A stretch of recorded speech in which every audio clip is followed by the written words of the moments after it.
Hi guys, this is Brittany from Canadian Beats, and I have Jason from Arcane Ghosts on the phone with me. How are you tonight? I'm great.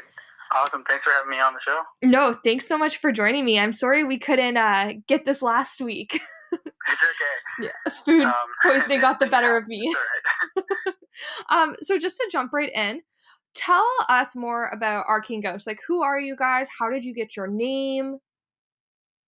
So, we've been a couple of things. We used to be like a four-piece band. Recently, we've turned into a three-piece band. We got our name. It was actually a funny story. We were just kind of like, we just all finished with other bands, and we wanted to create this new band. And me and Eric, the drummer, and at the time our ex guitar player David, we were just trying to come up with a really intricate name, because the problem is with the local scene is you have those like really like generic names, and we were trying to like stray from that because we did that before, and we're like, okay, we need a name that sticks out, something that means something. So, you know, as most people do, we went on like Google and just started searching like dictionaries and thesauruses, and kind of just going through a bunch of words, different words that have different meanings. And I think it was me who found the word arcane, which kind of has the meaning of like unknown, no one knows, mysterious type of thing. And then one of the other band members was like, oh yeah, we can do like Arcane Ghost, because a ghost is kind of like unknown and mysterious. And then we kind of linked it to ourselves in the way that we were starting this new band, Arcane Ghost, and no one knew who we were. So it was kind of ironic, because we're like, oh, we're technically the ghosts because no one knows who we are yet. So it's kind of how the band name came together. No, that's awesome though. Thanks. So when you search your group, you have a whole bunch of different results come up, but one of the most interesting one that I had read was that your group defined as combining raw emotion and math skills.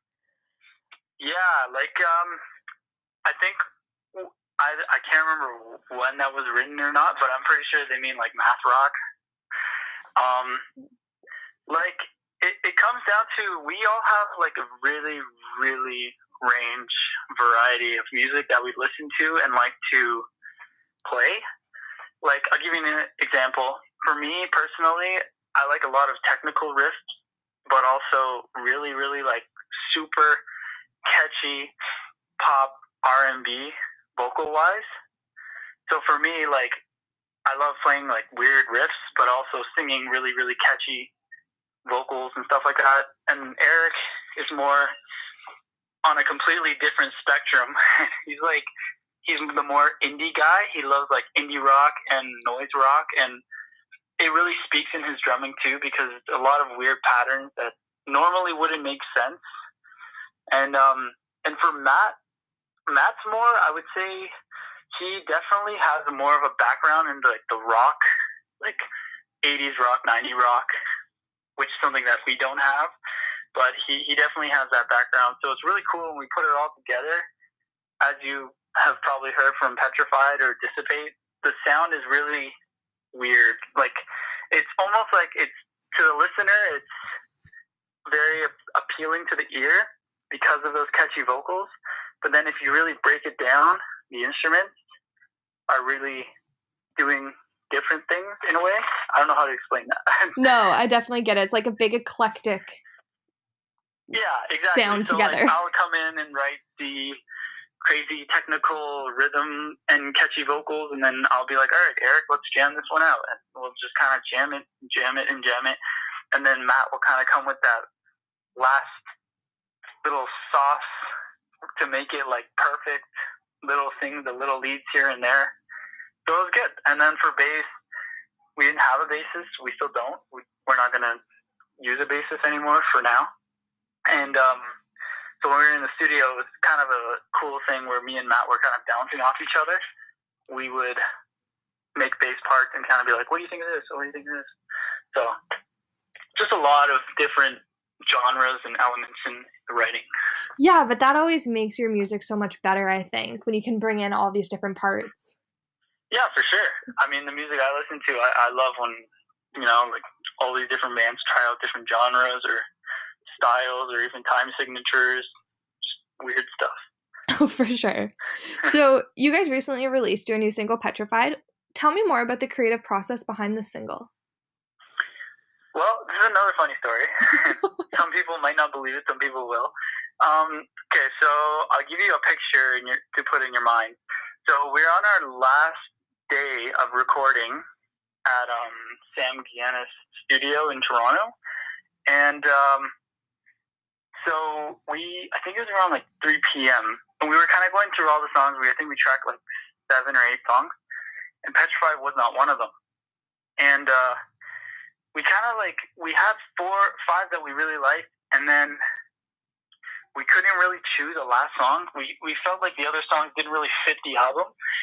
And so then Sam kind of suggested to us, if you guys want to try, you can write a new song overnight, and if it's good, we can record it tomorrow on your last day. So we were like, you know what? We're up for the challenge. Why not? Well, that's pretty much how Petrified came to be. I had the guitar riff written before the studio, but other than that, everything else, lyrics, vocal melodies, drums, bass, leads, were all written in that last night. So I think I was up till like 4 a.m, and I was using, I think it was Reaper, and I was just doing these like really, really like very, very bad vocal melody takes, one after the other, to see which one was catchier with the riff.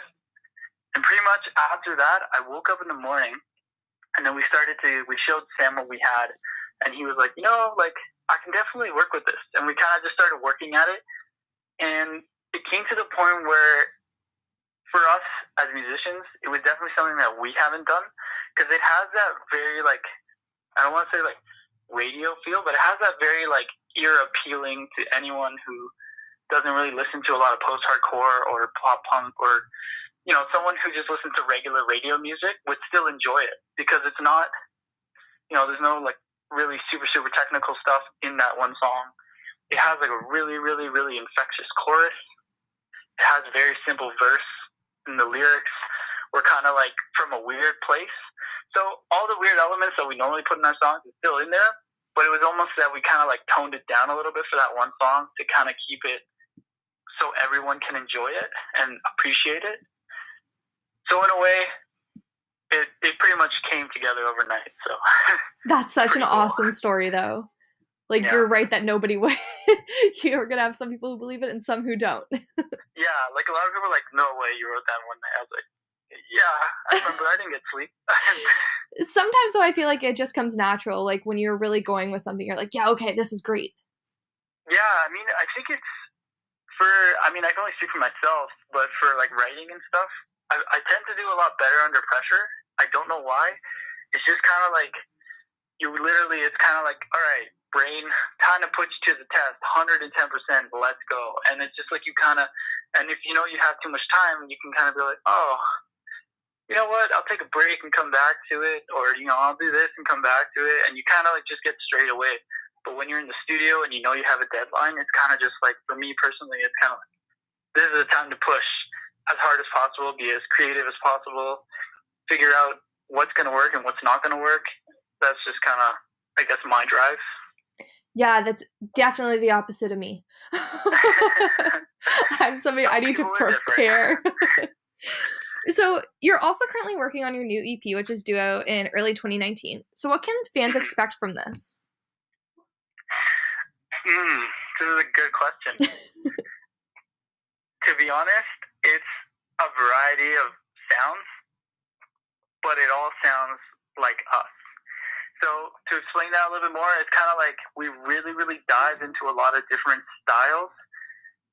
So we have, I don't want to give away too much, but we have ranging from really technical riffage and time signatures to your not basic, but to a really, really mellow song. So the whole EP is 6 songs, and it's you've already heard 2 of the songs, which is Dissipate and Petrified.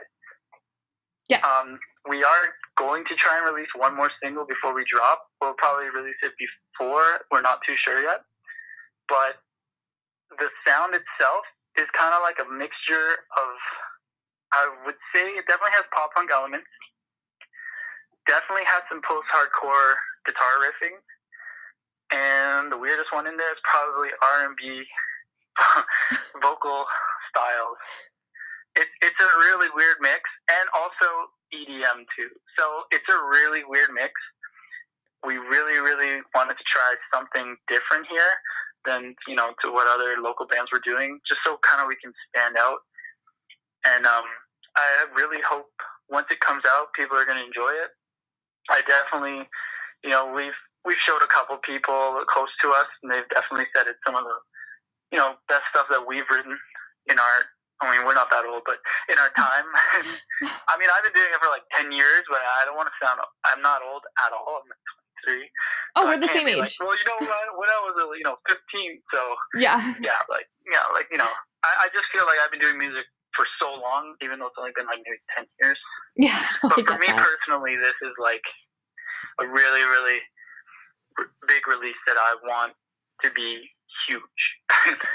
No, of course, especially when you're trying to hit so many different genres on an EP. I think it's going to attract more than one set of fans. You're going to bring in so many different people. It's going to open up a lot more doors, which I think was smart on your guys' part. Thank you. Yeah, of course.